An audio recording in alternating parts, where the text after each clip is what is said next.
I think that most persons are interested a little bit in trying to find out the roots of their own individuality. A great many, of course, do not really care. They take life as they know it for granted. They do not really ask the meaning of it, or the cause of it, or the consequences of the careers they live.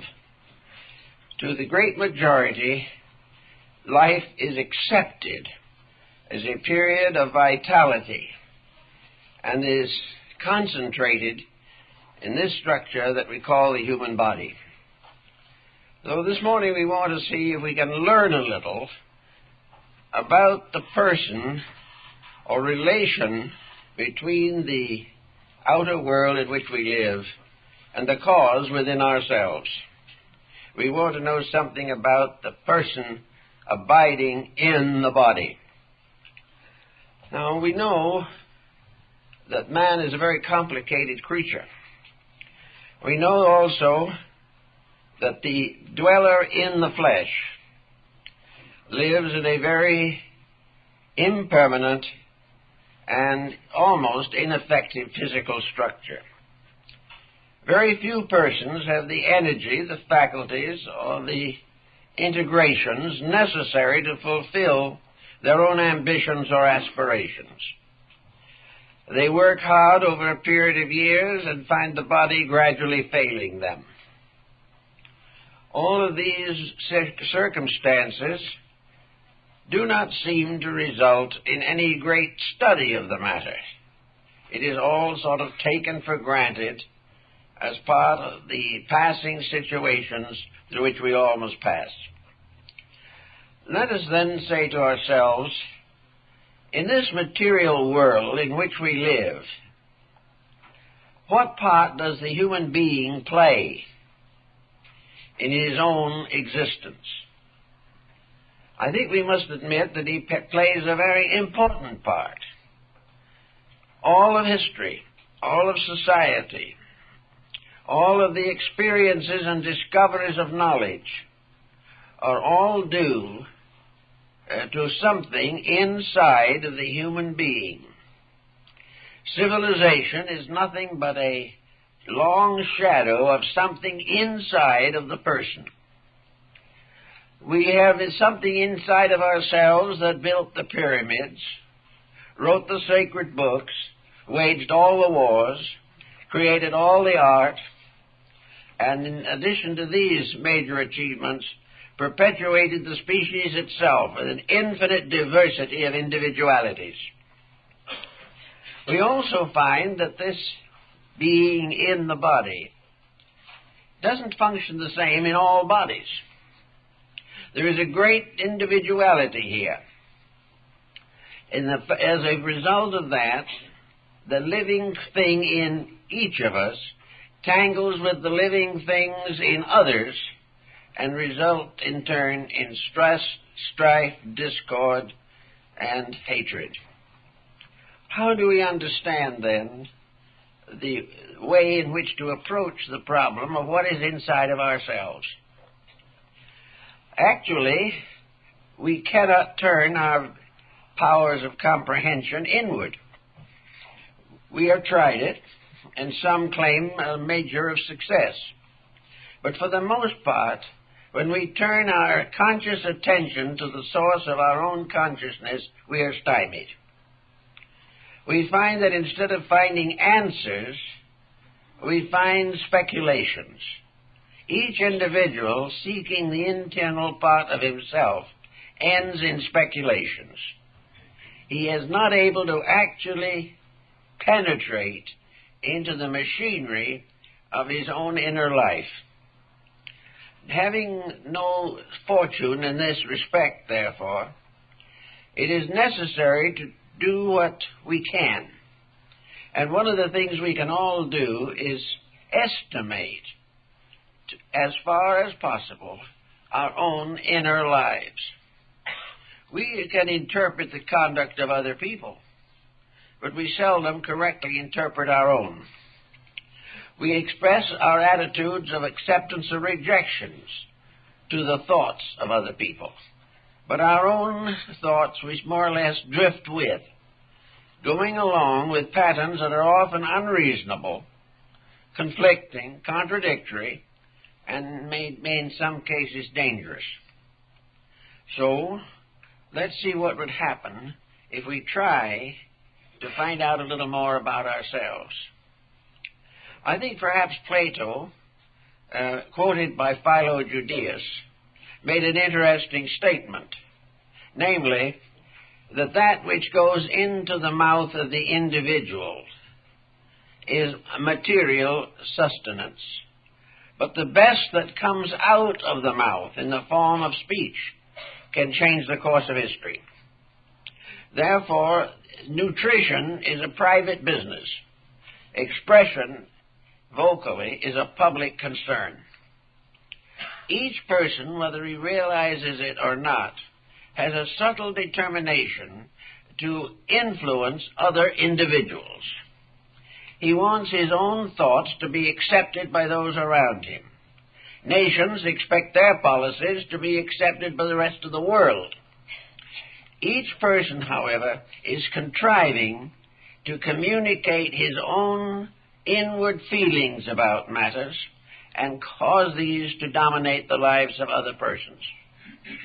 So we have this problem of trying to estimate, if we can, what this power is inside of ourselves. Is it something that is unique to humanity? Do other creatures have this power? Is it something that evolves? Is it something that is bestowed by a power outside of the body itself? Is it a chemistry set up by the integration of the body? Is it largely dependent upon heredity or environment for its moldings? Everyone has at some time or another attempted to answer some of these questions, but for the most part the answers have been conjectures. The actual problem of finding the real answer remains elusive. So we must try in our own way to see if we can find out why we think the way we do, why we believe what we believe, and how from this source within ourselves has emerged a consummate ingenuity by which we have filled the world with an infinite variety of manifestations of one energy power.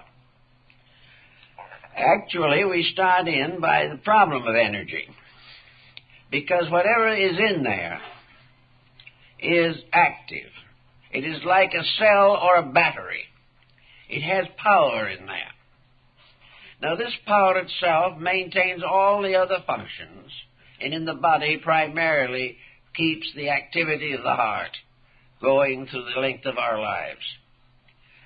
This energy, however, is not necessarily the source of our opinions. It is rather the source of the machinery which makes opinion possible. It is also rather obvious that we are not completely dominated by heredity. We are not all of us dependent upon our ancestry. Actually, if we look down through history, we will notice that most outstanding and illustrious persons have come from humble backgrounds, and in turn, their children are comparatively humble. The power of the individual is not conferred upon his descendants, nor did he limit himself, or was he limited, by the comparative inabilities of his ancestry. Each of these units, which we call selves, is tremendously individual. Now, there is, however, a certain problem to bear in mind. We have to try to understand the computerizing processes by means of which the individual gradually becomes an almost universally functioning creature. How is this accomplished? We look at education and we find that it is ineffective. And more there is a complaint from within ourselves that the education we are receiving is frustrating the purposes of that which is locked inside of our own natures. Therefore, education is not giving expression to this individuality, but is directing it forcibly into courses which are perhaps inconsistent with its basic patterns and purposes. There is also something else that seems to come out as we go along. There are two levels, apparently, of people. One of these levels is composed of persons who accept and obey the pressures of the environment without question. Whatever is done by others, whatever makes life more simple or convenient for themselves, they follow. Then there is another group, a smaller group, which does not accept these limitations, but strikes out to find expression or to solve problems that challenge the inner life. Now, the only place where the solution to the problem can be is within the individual. But most persons do not become aware of problem-solving powers, except to a very limited degree. So we start looking around, trying to find out how this person, this being in the body, functions. And the first point we come, of course, into face-to-face contact is that this power, whatever it is functioning through a body. It is a body which is a kind of house. And in this house, the being in the body lives, or exists, or functions. It is not only an occupant, it is a creator. It not only maintains bodies, but it fashions and modifies them. And this being seemingly is forever attempting to move the body structure into harmony with the purposes of the inner life. In other words, what the being in the body wants is that the body will serve its purposes. And one of the main problems we have today is a serious complex in this area. In other words, we are now trying to give to the body or to the personality that authority or that consideration which duly belongs to the being in the body. In other words, instead of the body becoming the useful servant of the being, it is now very largely a tyrant or a jailer, determining according to its own pleasures how this being is going to function. Under such conditions, we have a lot of conflicts in life, manifesting largely in the fact that individuals, forced by circumstances to accept patterns or conditions which are not according to the inner life, become frustrated, neurotic, and psychotic. The individual who is unable to use the body for the purpose of the being in the body is always at a disadvantage. Now, the body itself is a reasonably useful structure, but environment, world conditions, and many modifying factors are now greatly disturbing the proper relationships between the functions of the body. We find suddenly that this garment, which was supposed to be a useful working vehicle, has become incapable of its original purpose. And beside other circumstances, it has fallen a slave to vanities. It has allowed the person in the body only the privilege to do what the body wants done. Now, the body expresses through its own level of function by what we call appetites.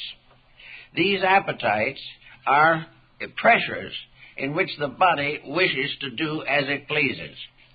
One of the major byproducts of these pressures is crime. It is crime either against society or against the body itself. The body punished by the ignorance or perversion of pressure is very often sickened and rendered incapable of serving the being in the body. The ancient philosophers, working with the problem, decided that whatever the ultimate life principle is, that this may properly be regarded as deity. That behind the forms, personalities, and instruments and bodies of nature, there is one eternal life principle.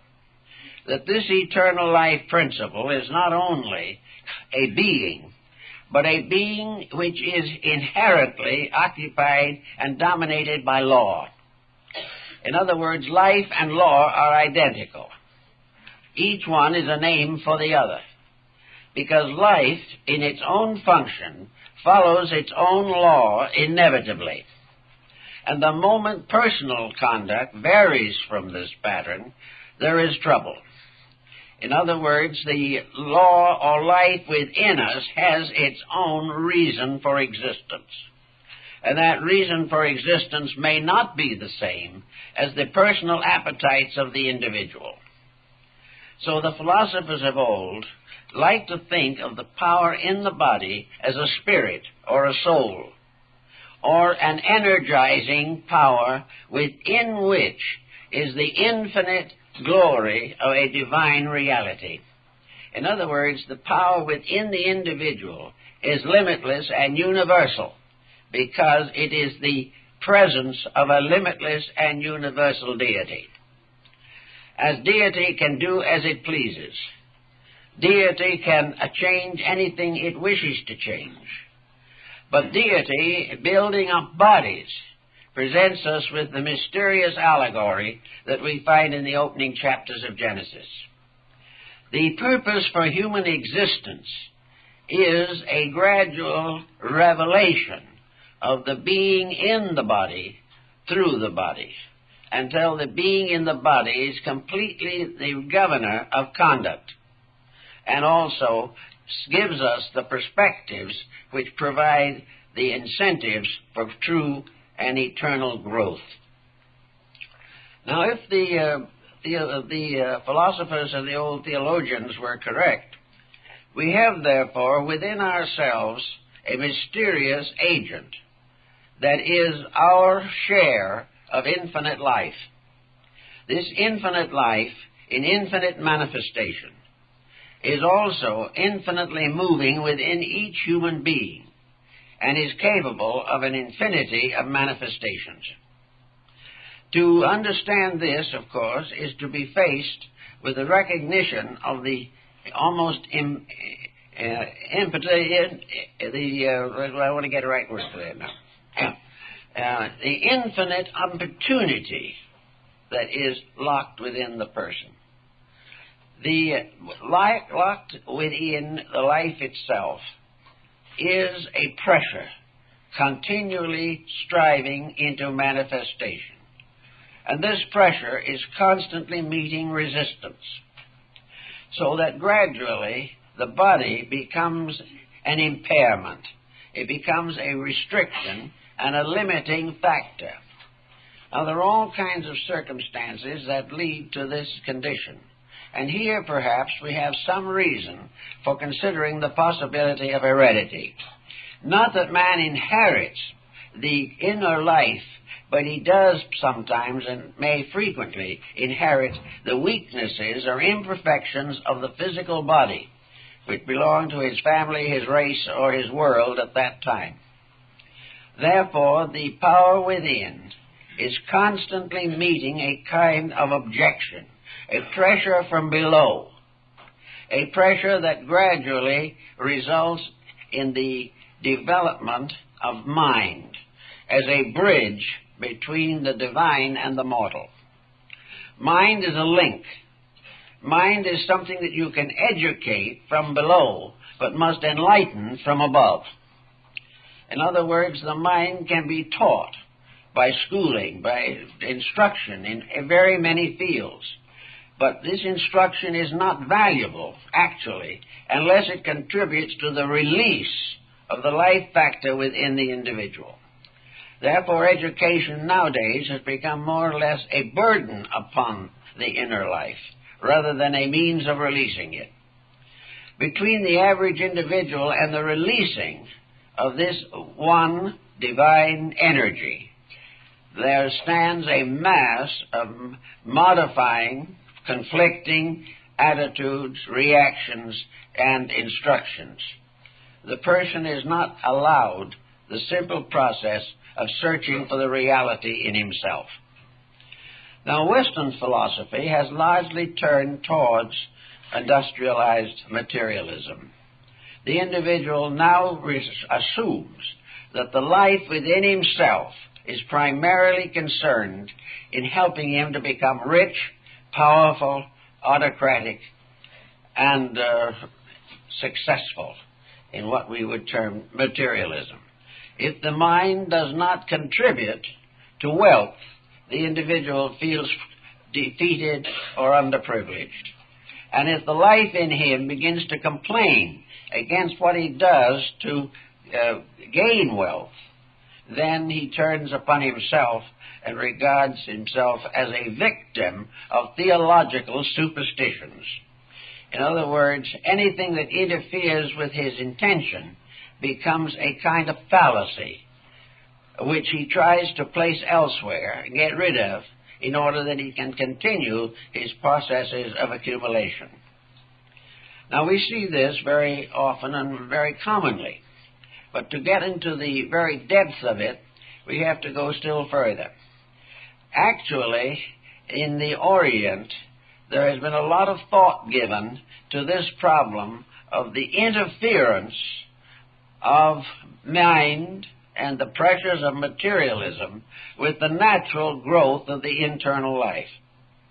The only thing about the human being that is important is a partnership between the life within him and the conduct of his own daily existence.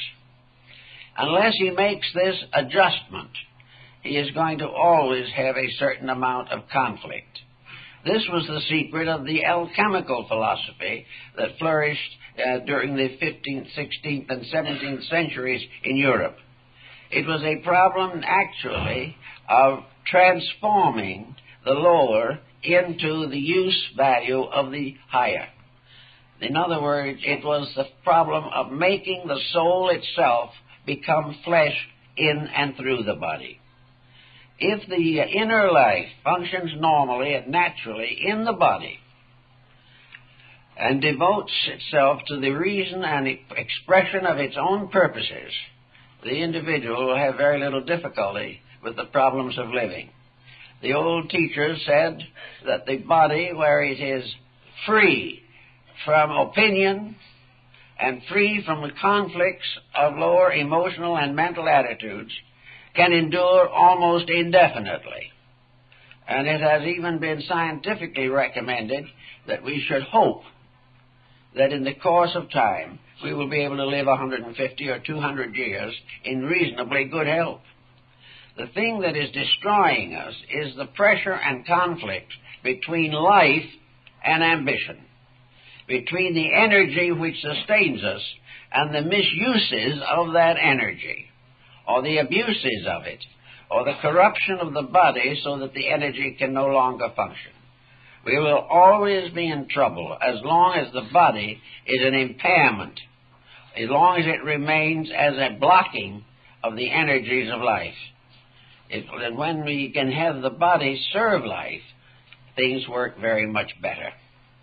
Now, we also, however, inherit into the body when we are born a whole outside environmental picture of things. We are born into a nation, a race, into a community, into a family. And these pressures move in on us immediately, because none of these institutions are really centered in the divine purpose for things. They are all centered in trying to assure survival in this world. But because the survival here is inconsistent with the purposes of the essential life in man, nothing really succeeds. Everything becomes an endless struggle, trying to prevent mistakes from catching up to us. And if they do catch up, that we will find some way of temporarily neutralizing their effects. We therefore grow into a world which is not the one we belong to. We can't go into all the details, but we can point out, for instance, that in the Orient this has been discovered, has been realized, and it is a known fact, to these people at least, that through quietude and detachment from the causes of death, that the individual is capable of making a creative adjustment with the eternal life within himself. The thing that he has to get rid of is the false appetites and the false decisions made by the mind to serve the ambitions of the body. Now, the body actually, however, is not as bad as we sometimes think it is. It's not really a nasty thing at all. It isn't a wicked thing. It isn't an evil structure. It is something that is simply the instrument of whatever runs it. And if the mind and the emotions become the leaders of the body, they can lead it into destruction. They can destroy its purposes and functions, and in so doing ultimately force its separation from the life principle with which it is intimately associated. With one life in the body, moving from its own secret sources, we must realize that there is only one life in society, also moving towards its natural results and purposes. And instead of living as we do now, with everyone having their own private world, and nations at each other's throats all the time, if we could realize that all nations, all individuals, all planets, and even all cosmic systems are sustained by one energy. This one energy is the common denominator of all that exists. If, therefore, we could once come to serve that energy as it wants to be served, we would end merely all of the conflicts and confusion of mortal existence. But while each individual places himself as a judge of what the inner part of himself decides or demands, he is in trouble. So we have to start a little bit now and just begin to study ourselves. Now, this is a very interesting study, and it is not at all necessarily egocentric. It is not that we are studying it in order to gain some kind of glory. What we are trying to do primarily is to study the compound so that we can become capable of living according to the life principle within us. If we are able to do that, most of the secondary difficulties will fade away. So we have to start by finding out a little bit about the habits of our own thinking. In other words, become observant, thoughtful, or aware of our own functions. Now, the bodily problem is not so serious with most people if they can handle the mental and emotional problems. So when you make a decision, try to understand why you've made it. Face the facts of decisions. Why do you want to do a particular thing? What part of your compound does this action serve? And from what level of your consciousness did the impulse to perform this action basically emerge? You can say to yourself usually that the action is one of self-interest of some kind. It's doing what you want to do, or trying to avoid what you do not want to do.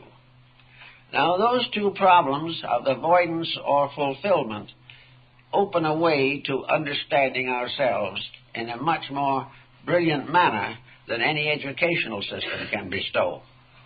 In other words, each action, each thought, should be weighed in terms of its relationship to a universal good or a personal self-centeredness. The universal is impersonal. The universal is something in which all parts exist to serve the totality.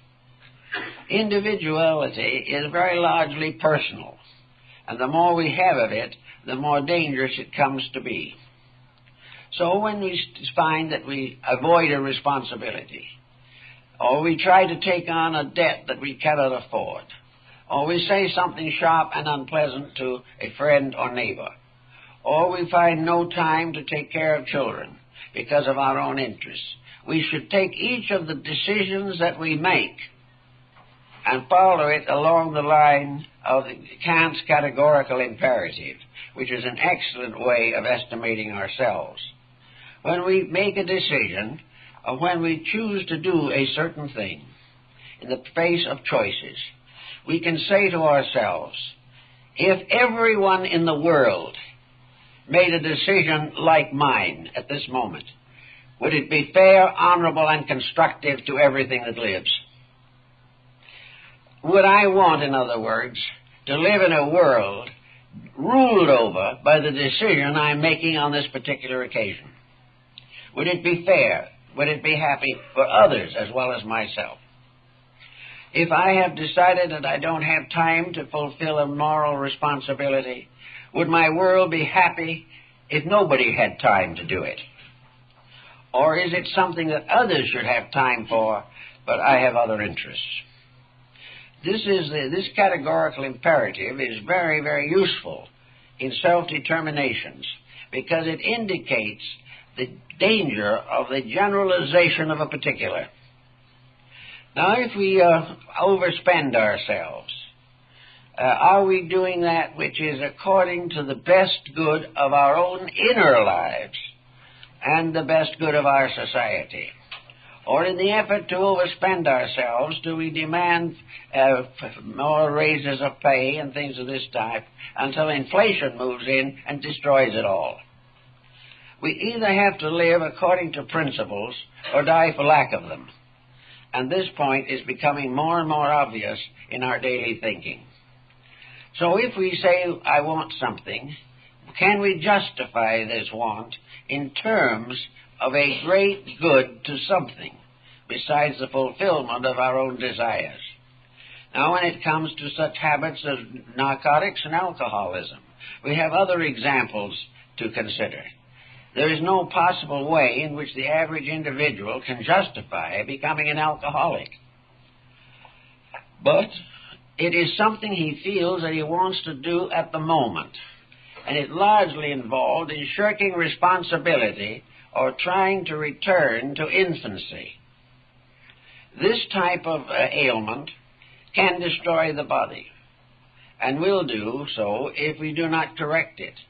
But when we destroy the body in this case, we perform a sin against the spirit, which is in that body, and which is there to help that body and that person to fulfill its place in life.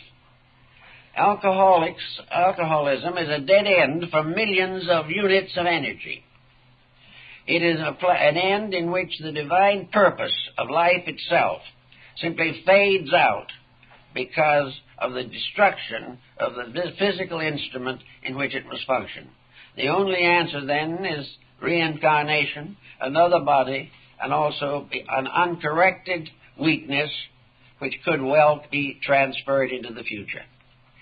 So we have to try to prevent this energy, which is the divine power in us, from being so blocked that it results in a world in which there is nothing but sin, crime, and corruption.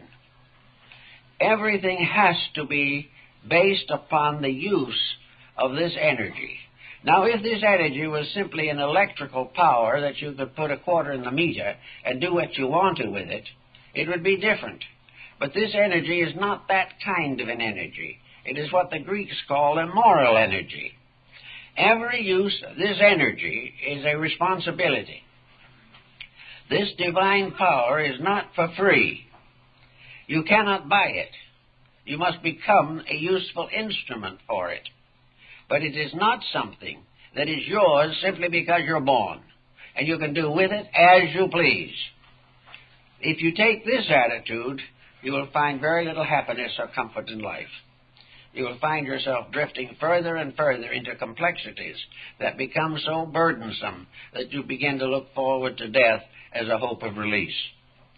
Now, because this energy has a lawful structure, because the soul power in man, or the spirit, or the being in man, whatever you want to refer to it, is a life with a code of conduct. Its use is built in. Its purposes are controlled by a law of absolute integrity.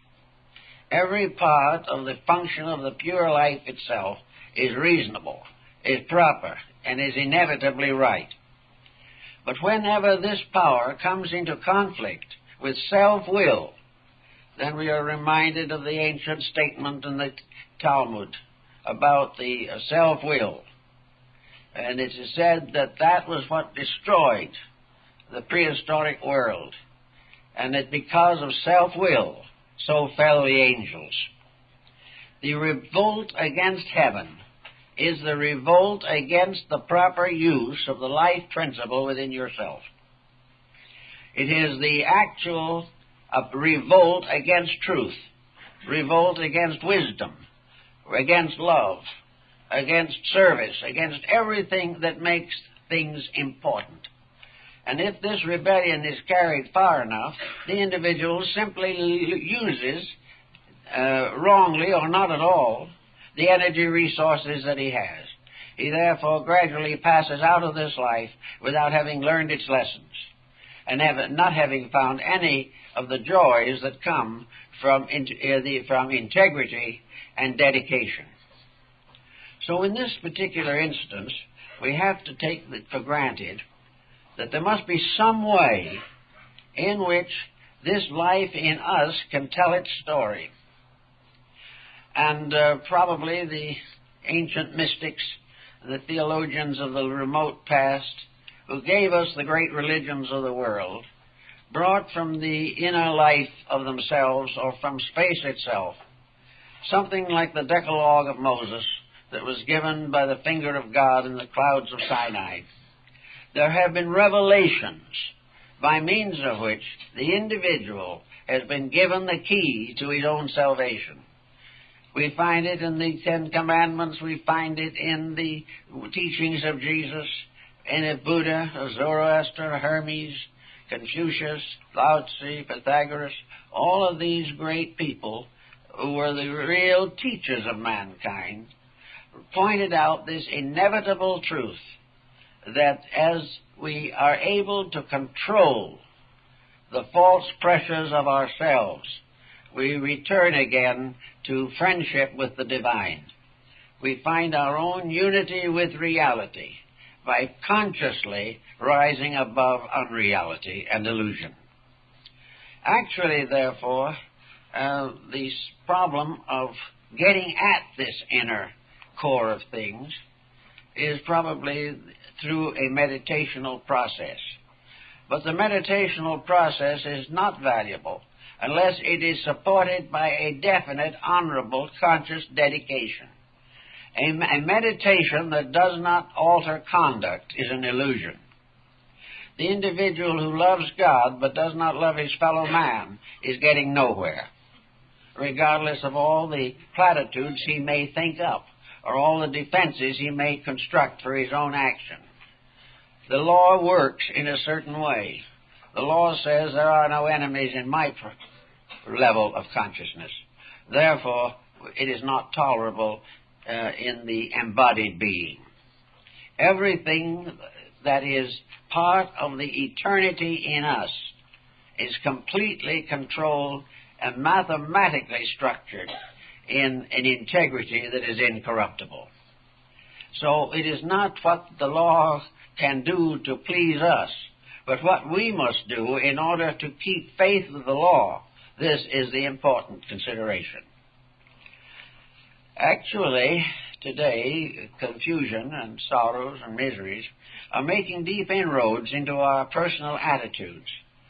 Probably for the first time in many persons' lifetime, thoughts concerning integrities are coming into focus. We are beginning to realize that something is wrong. And we are also beginning to realize that prayers without works are not going to remedy the situation. And also that all the materialistic compromises that we ever make industrially, economically, or militarily, will never solve the problem. There can never be a war that will bring peace. There never can be a world materialistic civilization that can bring security or happiness to the people of the world. All things finally decide in shifting, or result from shifting, the level of leadership from the materialistic factors that we now more or less are slave to, and restoring our allegiance to that which is without fault or blemish, that which is the integrity of things. In other words, man must find ways of restoring the golden age of integrity in his own world. And that means that he must follow the leadership of life and not the leadership of death. He must gradually and inevitably weed out his own mistakes. Now, we might say that should be a legislation to do this, that they should pass a law and make it obligatory. Unfortunately, this type of law will not be passed because those who most need it are most afraid of it. They are not concerned with making it work. They would be very unhappy if they found that it did work. Because if selfishness can be proven to be a complete failure, we might have a better kind of world to live in. It has proved that it is a failure, but a lot of people are clinging to the hope that they are going to be exceptions to the general condition, that they can do as they please and all will be well, but other people cannot. So here we have the problem that we must shift our allegiance. Now, theology attempted to do this, but unfortunately, theology also settled back onto the level of the mind and the personal claims of people.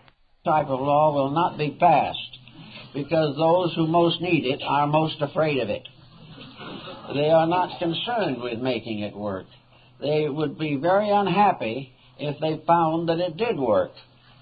Because if selfishness can be proven to be a complete failure, we might have a better kind of world to live in.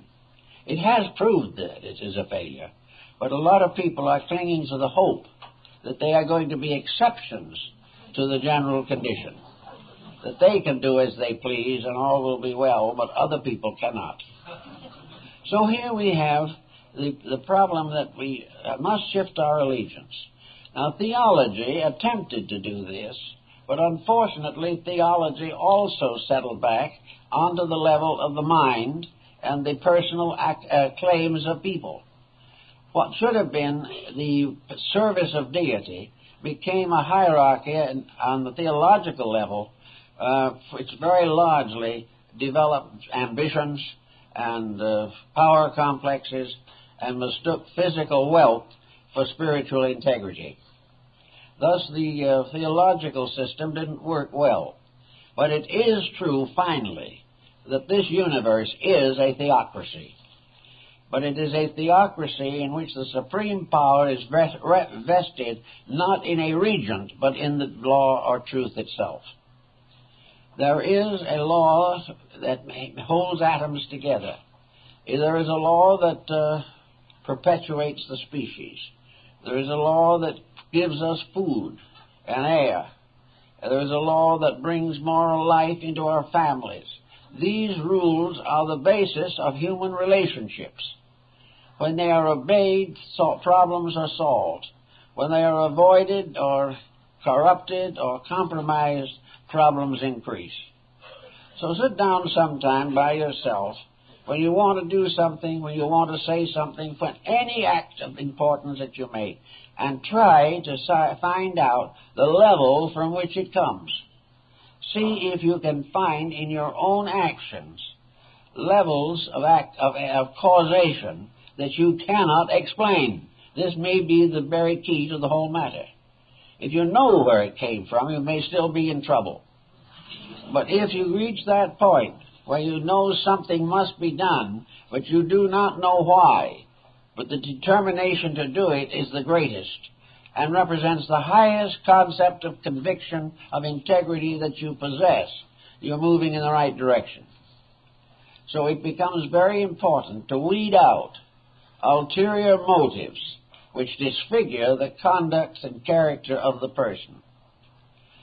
We have in this philosophical field that concerns us, we have a whole group of beautiful teachings, wonderful ideas, wonderful and constructive notions, but interwoven among them is a very large amount of self-conceit.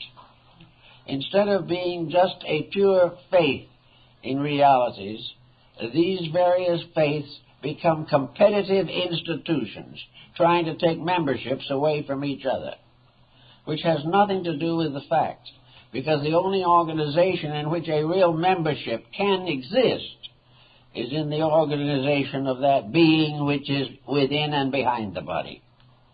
In other words, heaven is the only organization that can survive, because it is the only one which is all-inclusive, and therefore in which there can be no conflicts, no jealousies, no competitive careers. Now, when you take this into your own life, if you are concerned with trying to improve your inner life, and I think we all are, certainly we do the best we know how in most cases, but by sitting down carefully and thinking about what we do, we may be able to raise the whole platform of life one step nearer to the being in the body, something nearer to the universal will of that which is now locked within a cage of particulars. So if you say, I think I should do this, or I think I shouldn't do that, try and find out why. See what level of integrities you're working from, and see if you can find out how to remove from your daily life all or as many as you can of the factors which disfigure the relationship between the being and the body. In other words, everything which is a compromise tightens the prison which locks in the principle of life. If then we say to ourselves, I want to be a religious person, and to be a religious person, I want to have spirituality. I want to have insight. I want to have integrities. I want to have the assurance that I'm on my way to cosmic consciousness or something like it. So we then say to ourselves, why do I want this? Why do I want to know more than I know now? And when you start digging into yourself to find the answer to that question, you may find some rather curious circumstances. We may find that under this search for truth, the real fact is ambition. We want to be greater than somebody else. We want to be wiser than somebody else. We want to have influence over other people. We want to gradually expand our knowledge and understanding in the sense that we are going to become members of the higher board of directors and are going to contribute to telling everything else what to do. This type of attitude is there. We see it frequently. We find that the individual trying to grow puts a barrier in the path of his own growth. He puts the barrier of why he wants to grow. He wants to outdistance something, or he wants to avoid something. I know a number of people who have turned to religion, for example, because they were lonely. Well, something can be said. Maybe it was moved them in that direction. But the life they are seeking, the light they are seeking, is something much higher than the fact that they are isolated or semi-isolated in this world. Everything must move to the fulfillment of that which is the infinite reality. And this infinite reality has no pets, it has no favorites, it has no intention of picking out an ordinary mortal and deifying them for some reason. Everything depends on the motives. If, however, you can go inside of yourself and you can say to yourself honestly and without restriction and without reservation, I want to know more only for one reason.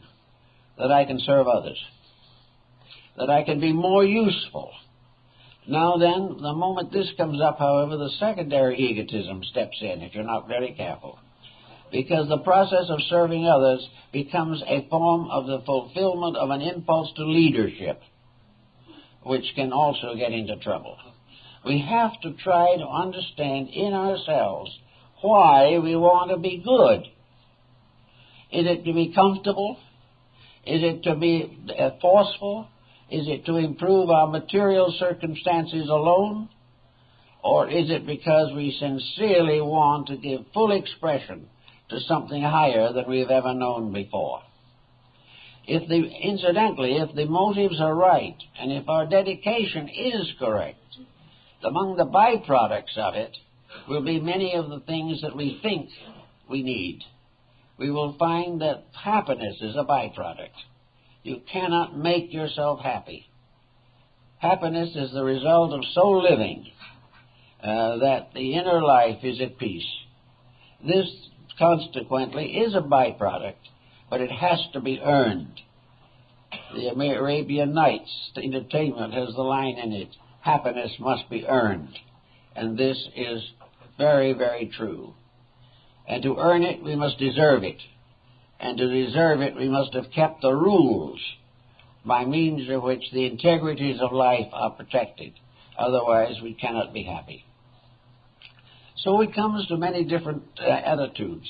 But we have to also then take a careful look at the other side of the coin. A great many people, feeling that it's necessary to grow in some way, decide that the best way to grow is to get away from humanity, to get off by themselves into some community and live uncontaminated existences. This is another obvious failure. There is nothing to be gained by the individual seeking for peace in order to gain his own comfort and liberation. There can be no real peace without solution. The avoider cannot achieve either. It is only the person who works with the problems, stays out there and fights with it, who can bring about within his own nature a strength great enough to be of useful value to the divine plan of things. We cannot run away from unfinished business and consider that a solution. We cannot believe that virtue is to be attained by hiding oneself from vice. It is not that way at all.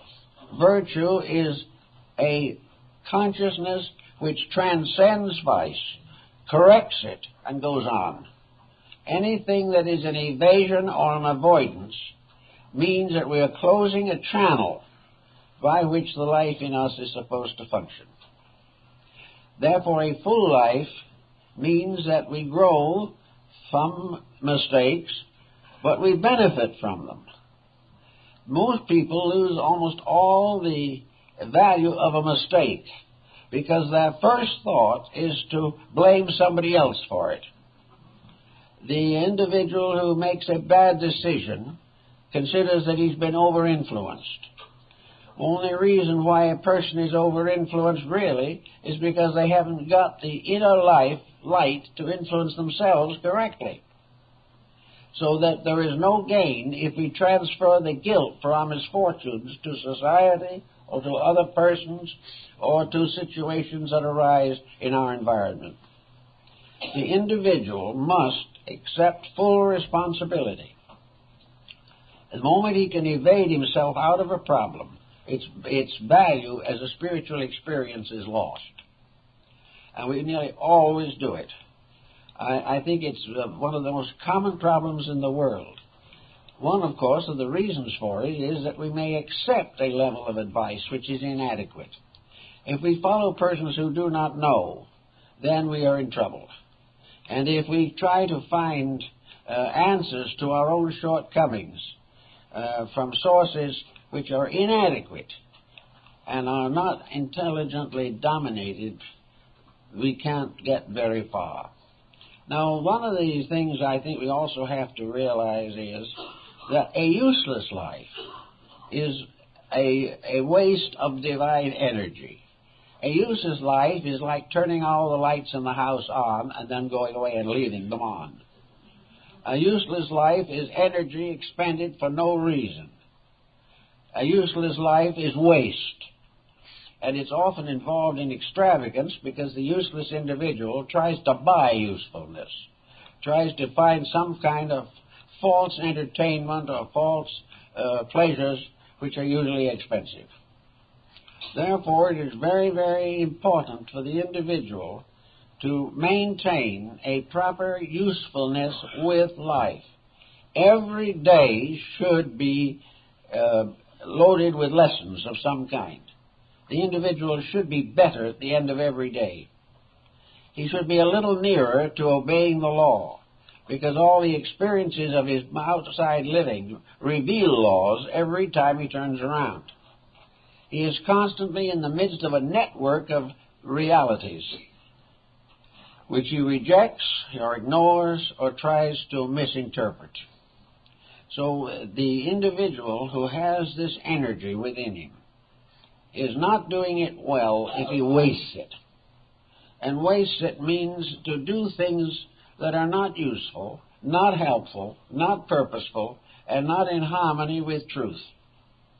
Uselessness is to fill empty time to try to be as comfortable as possible till death comes. It is just sitting around doing foolish things and assuming that this is living. As long as a person has the breath of life in themselves, they can labor and learn. They can do something that is significant to the unfoldment of their own inner lives. To waste time is, in a sense, a sin against God, because time is a period set aside for use. And when we waste it, we waste the life power that should have motivated it. And when we use the spiritual energies of life for some trite and useless activity, we are simply failing in the large emergencies of things. So with the Greeks and the Oriental people also, there comes this problem of trying to get into the inside of our own questions and our own problems. Pythagoras advocated a discipline of retrospection for this purpose.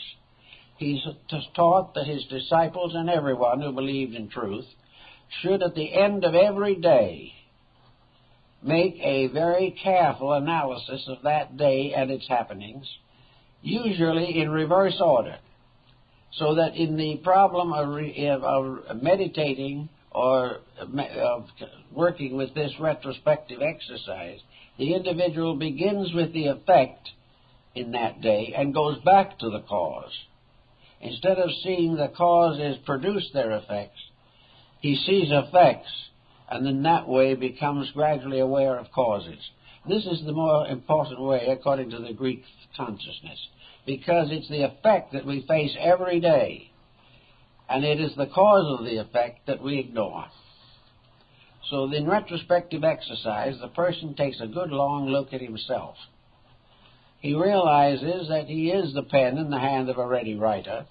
He realizes that he has resources which are intended to perfect him and fulfill him so that he can go on into higher orders of evolutionary existence. That he therefore should study, meditate upon his own conduct. If he finds that he has made a mistake that is correctable, he should correct it. Sometimes a mistake can be corrected if you find it out within a few hours. If you wait for 20 years, it very often cannot be corrected. So you start in and you say, well, I was annoyed. I got angry. I said something very unkind to my child this afternoon. Why? Because I was annoyed. Why was I annoyed? Because, well, someone bothered me when I didn't want to be bothered. And so you trace on back until you find out the cause of the annoyance. You look yourself straight in the face and say, that was pretty foolish. You finally discover that your daily life is a mass of unrelated incidents that are comparatively meaningless. and by the time night comes, you're worn out with your own mistakes. This isn't necessary. It is perfectly possible for the individual, by carefully watching a day's activity, to find out what he neglected, what he did that was wrong, what he spent that he shouldn't have spent, the kind words he should have spoken but didn't, unkind words that he should not have spoken but did. All these things in a nice, quiet retrospection over a period of 20 or 30 minutes at the end of a day will help the individual to find out how he really lived. And the interesting point about that is this process of retrospection, what is behind it? What would make us do this? Why would we want to know something more about ourselves? Why should we want to correct some mistake?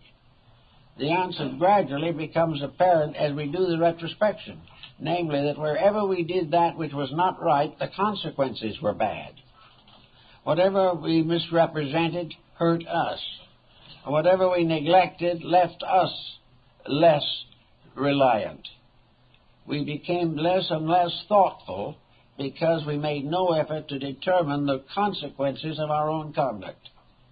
All of this gradually releases into us a realization of something, namely that there is nothing in this world that we can think, feel, or do that does not have consequences. And these consequences are part of the law, and they relate to the being in the body. It is not the mind that punishes us. It is life that punishes us. It is not the emotion that destroys us because we have misused it. It is because the energy in the emotion was ruled by universal law and we broke the rule. Behind everything is an eternal flow of quiet, smooth life. And wherever it becomes choppy, it's because of something we do. Now, we may say that we like that kind of variety. We'd rather make a few mistakes because it's interesting. But unfortunately, these interesting mistakes gradually undermine character. We cannot tolerate them. But the answer, of course, is to find something that is more interesting, something that is more happy than the mistakes that we have been depending upon for variety. It is not necessary for the individual to become angry simply because he possesses the potential of anger. It is perfectly possible to use this energy better. And fate and fortune, and to that matter, compensation, punishment, all are related to the use and abuse of the divine energy upon which all things depend. The moment we abuse life, life becomes unhappy. It becomes unpleasant. Not because life itself is pointing a finger at us, not because some evil spirit is causing us troubles, but because inherent in life is a power. And this power, if frustrated or misused or abused, will turn upon us and will gradually continue to turn upon us until at last we are forced into line with the integrities. One way, of course, to help to get the thing into a little better condition is to make sure that every day of our living, as far as possible, is in itself an interesting experience. We should have interests. We should have things to think about which keep our minds from negative attitudes. We should have a busy mental and emotional life that is constructive, that is doing things to add to our value as human beings. Art, music, all of these kinds of arts help to ennoble emotions and help to take us away from allowing emotions to simply stew inside of ourselves until they break out as a temper fit. All of the creative things of life are available to us because law is not only a preserver of all things, but it is the creator of all things. The universal law is creative. It is eternal in its unfoldment, and it is constantly so structured that it will reveal more and more of itself to those who make proper use of its resources. So it's a very good idea for the individual to be economical about things. We can't help but feel that there's a great deal of wastefulness in modern living. Most of the things that we do for pleasure cannot be justified. They mean absolutely nothing. They add to nothing. Many of them are very expensive, and then when they're all through, there's not much left but a headache. So therefore, one of the important things, and that will help us to live properly, is to control and direct activities. We can do things for less money, probably, that are far more interesting than many of the so-called pleasures which we now indulge, often excessively. Everything that works together for life and for value gradually builds up a tremendous sense of worthwhileness, a sense of doing something that is of significance to other people and of value to ourselves.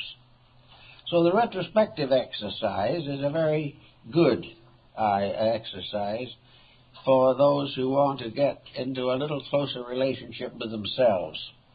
On the other hand, also, you have a form of concentrative exercise that Pythagoras also advocated. He and his disciples went out at dawn and offered the day to the life which had created it. They planned the day with not a heavy burden of responsibilities, but with a sense of significance. They took into account all the things that we have to do with the day, and that we don't have all this time to do anything we want to. But one of the things that we must try to preserve is enough energy and time to make some useful contribution every day to something, to some value within ourselves. Perhaps we can make this contribution in the job itself where we work. Just a little more sincerity in the work, just a little more willingness and desire to earn the paycheck, just to be a little bit more careful and cautious and economical in the various functions of our daily life, a little more thoughtful of family, a little more thoughtful of all the problems that come along, by planning the day in advance and planning it before occasions demand, and then staying with the plan and standing firm against occasions that disqualify it. Gradually, we gain control over what we're going to do next, rather than trying to figure out how to get over what we've already done. So little by little, we gain a homogeneity, an integrity, a consistency, and a onefulness, a purposed life. Now, absolutely no one can be really happy who is bored. And nearly everyone is bored who isn't doing something useful. Boredom is nearly always associated with excess and corruptions of one kind or another. We try to do something to forget the fact that we're not doing anything.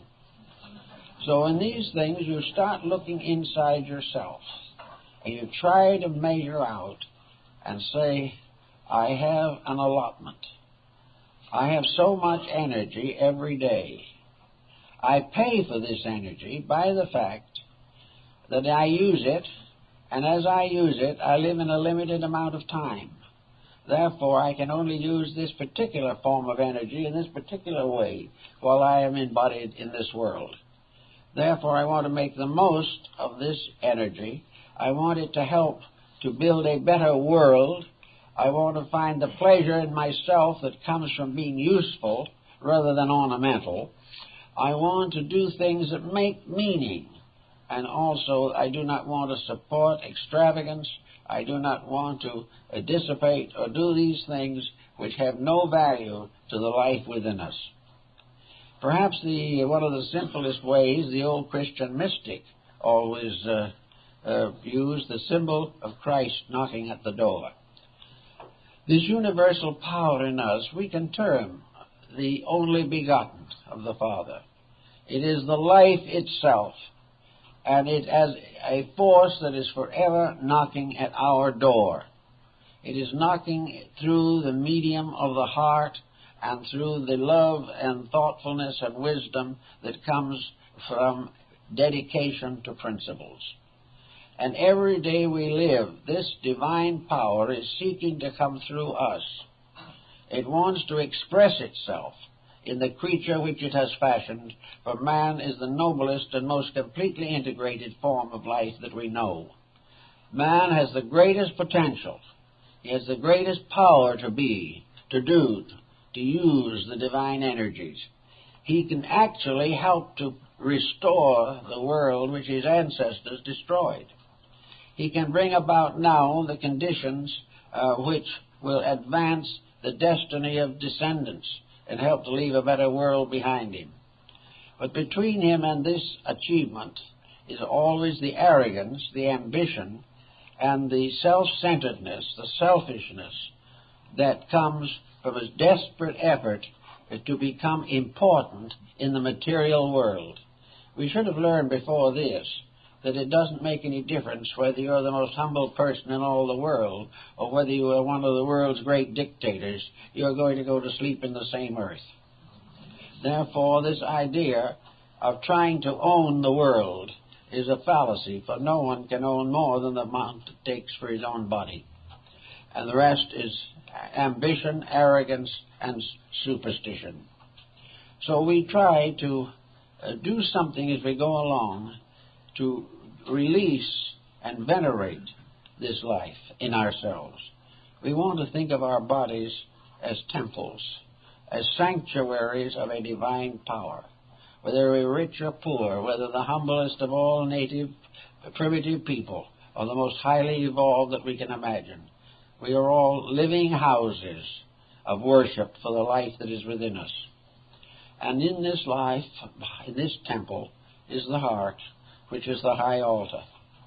And here it is that the divine spirit abides with us. Our body is a living house of a living God. It is a place of worship. It is a place to dedicate to life. And each one, in the course of time, through the maturing of his own inner life, becomes an apostle of the life in the heart. He receives ordination, and every human being is potentially a minister of the Lord, a priest forever, after the order of Melchizedek, Prince of Salem. Every part of us is finally going to become a servant dedicated to the eternal in ourselves. Until this happens, problems will not end. Until this happens, the values of our lives will be uncertain. But it is very important to begin to think about it and try little by little to live according to this eternal power rather than to live according to the temporal attitudes and opinions of our own natures. It is very, very valuable to even make a little start and say to ourselves, today I will not waste that time again. Today I will not become an alcoholic. Today I will not increase my miseries and sufferings through perversities of mind, emotion, or body. I will not worry over that which cannot be changed. I will endure with patience that which is necessary. And I will find in the end that by accepting these problems rather than fighting them, I come through the end of the day with much more energy that can be devoted to better things. After all, this is really, in a sense, the mystery of the Eucharist. This is the mystery of the Last Supper. For this divine energy feeds us all. It is the source of every moment of our existence.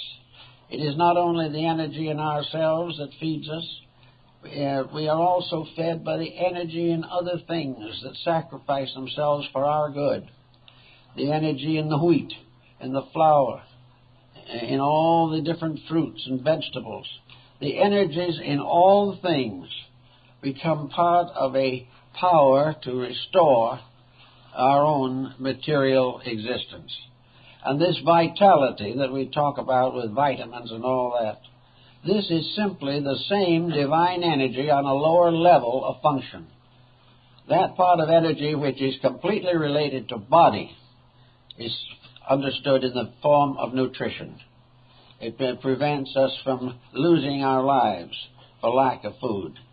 And the alchemy of digestion and transformation within ourselves is nature's supreme mystery as far as physical matters are concerned. And therefore we have a kind of Eucharist here. One energy feeding all things. One life living in all things.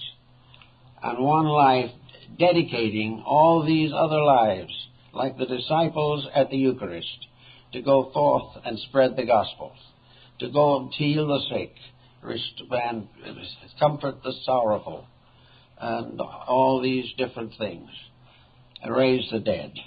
And in raising the dead, raise the individual who is completely locked in his materialism, for though he may be walking around, he is still dead.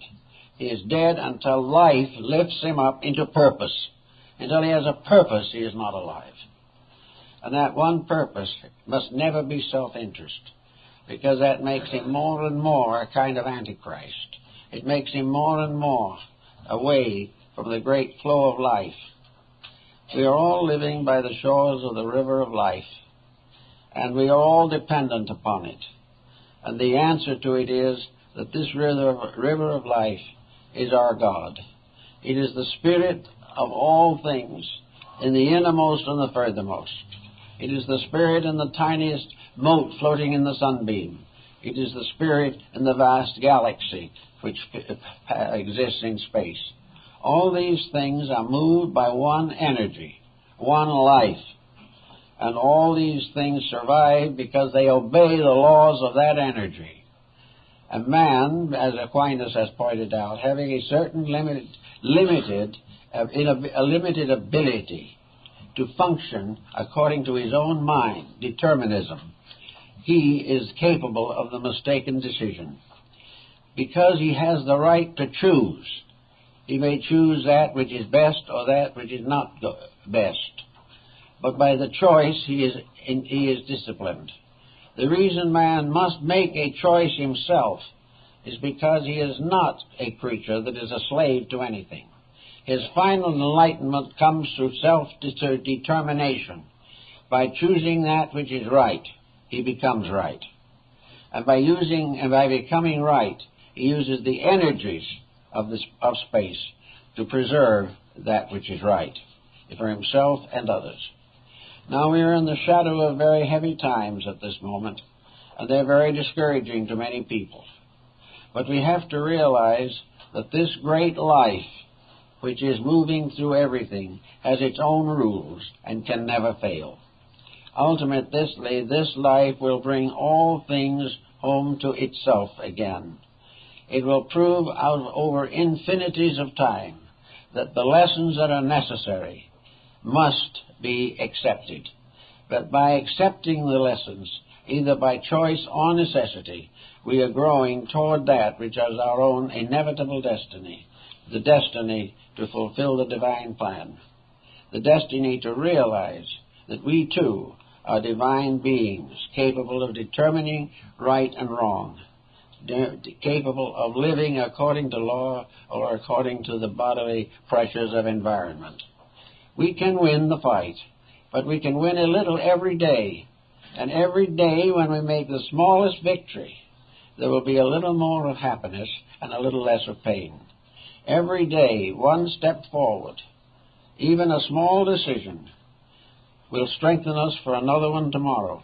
And gradually these right decisions will bring us enlightenment and companionship in the spiritual adventure of existence. These are the things that are important, and we hope that everyone will give a little special thought to them in his own way. Well, I guess that's all we can do right now, but I've got a couple of announcements to make that I think are important.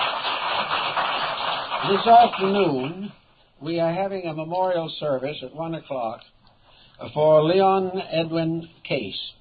He has been with our organization for many, many years, and has been a very fine and wonderful person, and was one of the founders, apparently, of a group here of Foot Reflexology Awareness Association. and he has quite a group around him, or had it, and was a great inspiration to many people, and a very good friend of ours. So at 1 o'clock this afternoon, there will be a memorial service for Mr. Case here, and the members of the Foot Reflexology Association are providing the refreshments, so that today we will not have our refreshments. They all will be by courtesy of this organization in memory of Mr. Case. But it means, however, that you will have to make a great decision of integrity and unselfishness, because you will have to wait for the refreshments until after the memorial service is over. Thank you very much.